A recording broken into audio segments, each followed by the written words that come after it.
فتبدأ قصتنا عندما نجى الله عز وجل برحمته نوحا عليه السلام والذين آمنوا معه في السفينة. عاشوا زمانا على التوحيد والإيمان، لم يكن بينهم كافر واحد، فكانوا مؤمنين أولاد مؤمنين، فهم الذين شاهدوا كيف أهلك الله عز وجل الكافرين ونجى المؤمنين، فازدادوا شكرا لله تعالى على هذه النعمة. ولكن بعد مرور السنين الطويلة وبعد موت الآباء والأجداد فجاء الأحفاد، فنسي الأحفاد وصايا الآباء والأجداد، ونسوا وصية نبي الله نوح عليه الصلاة والسلام، فتبدلت الأحوال، فكثرت المعاصي والذنوب والآثام، وعبدت في الأرض الأصنام، وانتشر الشرك في أمة كانت في أصلها موحدة فصارت وللأسف مشركة. فلقد قال أحفادهم نصنع تماثيل حتى لا ننسى آباءنا وأجدادنا الصالحين، وزين لهم الشيطان ما كانوا يعملون، فعبدوا الأصنام من دون الله عز وجل وهو رب العالمين جل في علاه. وكان هؤلاء القوم يسكنون مكانا في حضرموت يسمى الأحقاف، ولهذا سموا بهذا الاسم. والأحقاف جبل عظيم من الرمال بين حضرموت وعمان، وهي أرض مطلة على البحر، وكانوا يسكنون الخيام ذوات الأعمدة الضخام. فأقام هؤلاء القوم بالأحقاف فترة من الزمان في رغد من العيش وأمان، حباهم الله عز وجل نعما وافرة وخيرات كثيرة، ففجروا العيون وزرعوا الأرض وشادوا القصور، ومنحهم الله عز وجل بسطة في أجسامهم وقوة في أبدانهم، فاتخذوا أصناما لهم آلهة يتوجهون إليها شكرا وذكرا وعرفانا وقربانا. كانوا يفعلون ذلك كلما وقعوا على خير، وكانوا يفزعون إليها بالاستنصار والاستغاثة كلما أصابهم شر، وكلما حدث لهم ضر. ثم إنهم بعد ذلك عثوا في الأرض فسادا، فأذل القوي منهم الضعيف، وبطش الكبير منهم بالصغير. فأراد الله عز وجل الحكم العدل هداية للأقوياء وتمكينا للضعفاء، فأرسل إليهم رسولا كريما من أنفسهم يعرفونه، يحدثهم بلغتهم ويخاطبهم بأسلوبهم، ويبين لهم سفاهة عقولهم وضلال عبادتهم. فأرسل الله عز وجل إليهم نبيه هودا عليه الصلاة والسلام. وكان هود عليه السلام رجلا من أوسطهم حسبا ونسبا، وأكرمهم خلقا وخلقا، وأرجحهم عقلا وحكمة. نبي كريم أرسله الله عز وجل إلى أصحاب الأحقاف، وكان يطلق عليهم قبيلة عاد.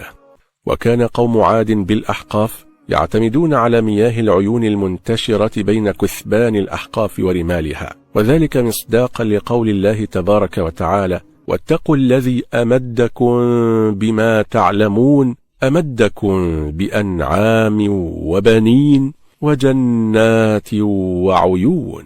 فكانت مياه الأمطار التي تسقط على الجبال تصل في النهاية إلى رمال الأحقاف من خلال عدد كبير من الأودية. فكان قوم عاد كانوا يستبشرون خيرا عندما تنزل الأمطار على أوديتهم. واتخذ أصحاب الأحقاف مدينة إرم عاصمة لهم. وقد وصف الله عز وجل في القرآن الكريم مدينة إرم هذه بأنها عظيمة ذات العماد، وأنها لم يخلق مثلها في البلاد من حيث عظم وجمال أبنيتها، وذلك في قول الله تبارك وتعالى: ألم تر كيف فعل ربك بعاد إرم ذات العماد التي لم يخلق مثلها في البلاد.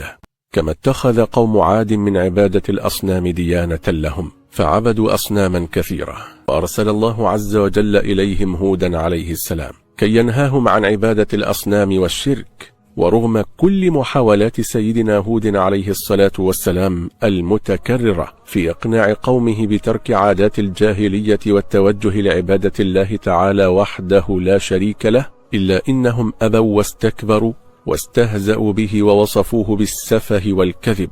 ولم يأبه قوم عاد بإنذارات سيدنا هود عليه السلام من عذاب الله تبارك وتعالى. واستمر هود عليه السلام يذكرهم بنعم الله عز وجل عليهم، وأن الله سبحانه جعلهم خلفاء في الأرض من بعد نوح عليه السلام، وأخذ ينكر عليهم ما يفعلون من الضلال والشرك، وكانوا يتخذون قصورا مشيدة يرجون الخلود بها في الدنيا كأنهم لا يموتون. ورغم كل ذلك فإنهم لم ينتفعوا بأي موعظة، لأن الله عز وجل رأى في قلوبهم الإصرار على الكفر والشرك، فختم على قلوبهم وطبع عليها بطابع الكفر والشرك، فلا يخرج من قلوبهم أبدا، فلا ينتفع بحق يسمعونه إن سمعوه، ولا يرتدع عن موعظة وتحذير إن قبلوه. فلم تعد قلوبهم تشعر بالحق الذي جاء به هود عليه السلام من عند الله عز وجل، فلا يستبشرون ببشارة ولا يخافون ولا يتعظون بموعظة وتحذير. واستمر الصراع بين هود عليه السلام وقومه، وكلما مرت الأيام زاد قوم هود استكبارا وعنادا وكفرا وشركا وطغيانا وتكذيبا لنبيهم عليه السلام. فلم تكن دعوة هود عليه السلام مصحوبة بمعجزة مادية ليراها قومه، فأرادوا تعجيز نبيهم، فطلبوا منه أن يأتيهم بمعجزة ليصدقوه. قالوا يا هود ما جئتنا ببينة وما نحن بتاركي آلهتنا عن قولك وما نحن لك بمؤمنين، أي لسنا يا هود بمصدقين لنبوتك ورسالتك ولا لكلامك. ثم نسبوا إليه الخبل والجنون، فقالوا إن نقول إلا اعتراك بعض آلهتنا بسوء.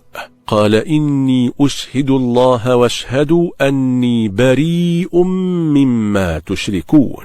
فقد أعلن سيدنا هود عليه السلام براءته منهم ومن آلهتهم وضلالهم وكفرهم وشركهم، وأدرك أن العذاب واقع بمن كفر من قومه لا محالة، فإن الله عز وجل يعذب الذين كفروا مهما كانوا أقوياء أو عماليق، فهو الذي خلقهم وهو على كل شيء قدير. فقد حدثهم هود عليه السلام بهذا كله، فاستمعوا إليه وكذبوه وسخروا منه واستهزأوا به.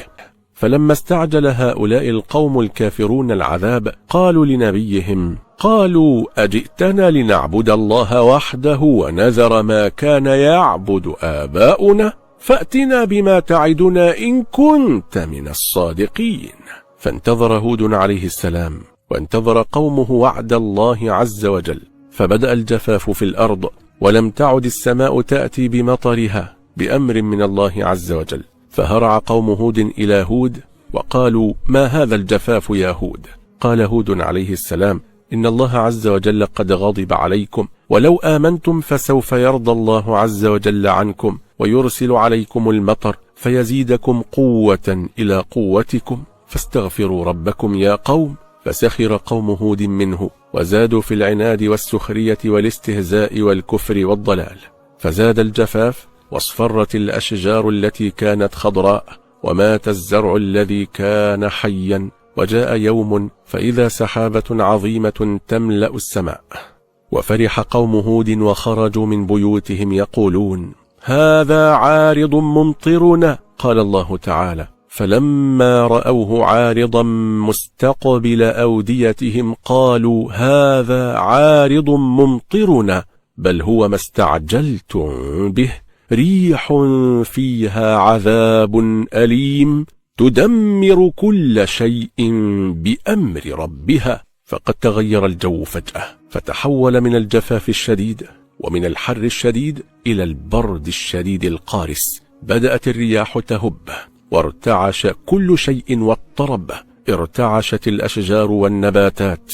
والرجال والنساء والخيام، واستمرت الريح ليلة بعد ليلة ويوما بعد يوم، وكل ساعة تمر كانت برودتها تزداد. وبدأ قوم هود يفرون، فأسرعوا إلى الخيام واختبأوا داخلها، فاشتد هبوب الرياح واقتلعت الخيام، واختبأوا تحت الأغطية فاشتد هبوب الرياح أكثر وتطايرت الأغطية. كانت الرياح تمزق بأمر ربها الملابس وتمزق الجلود وتنفذ من فتحات الجسم وتدمره. لا تكاد الريح تمس شيئا إلا قتلته ومزقته ودمرته غضبا لغضب ربها وجعلته كالرميم. فكانت الريح تحمل الرجل منهم عاليا ثم تنكسه على رأسه في الأرض فينقطع عن جسده، فتراهم بلا رؤوس، فبادوا عن آخرهم ولم تبق لهم باقية، فأصبحوا لا يرى إلا مساكنهم. كذلك نجزي القوم المجرمين. وأتبعهم الله عز وجل في هذه الحياة الدنيا لعنة وغضبا وسخطا، ويوم القيامة كذلك.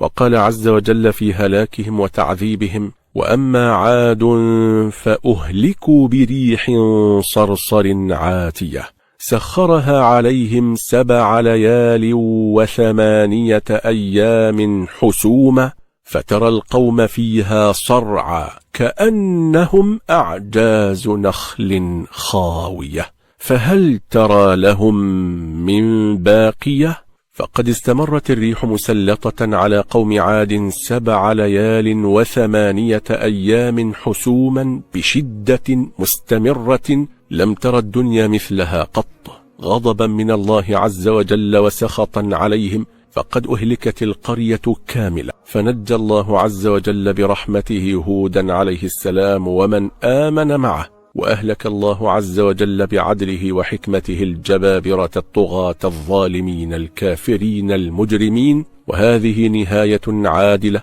لمن يتحدى الله عز وجل ويستكبر عن عبادته ويسعى في آيات الله معاجزا، يحسب أنه شديد وأنه قوي، ولا يعلم أن الله هو القوي العزيز وهو الجبار المنتقم، وهو على كل شيء قدير. وفي الختام لا تنسوا مشاهدينا الكرام تسجيل إعجابكم بالفيديو والاشتراك في القناة وتفعيل زر الجرس ليصلكم كل جديد منا إن شاء الله. هذا والله تبارك وتعالى أعلى وأعلم، وصل اللهم وسلم وبارك على سيدنا محمد وعلى آله وصحبه أجمعين. دمتم في رعاية الله وأمنه، والسلام عليكم ورحمة الله وبركاته.